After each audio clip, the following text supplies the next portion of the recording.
ایک بھائی نے پوچھا ہے کہ اگر کوئی آدمی عورت سے مصافحہ کرتا ہے تو کیا اس بات کی گنجائش ہے کہ عورت سے مصافحہ کریں؟ عورت سے مصافحہ کرنے کی گنجائش نہیں ہے. اللہ کے نبی صلی اللہ علیہ وسلم جو سارے انسانوں میں سب سے افضل تھے، اللہ کے نبی صلی اللہ علیہ وسلم کسی عورت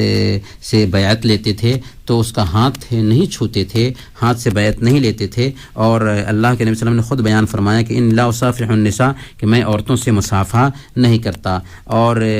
اللہ کے نبی صلی اللہ علیہ وسلم نے ایک جگہ پر وضاحت کے ساتھ بیان فرما دیا کہ لا یطعن فی راس احدکم بمخیط من حدید خیر له من ان یمس امرأة لا تحل له، کہ تمہارے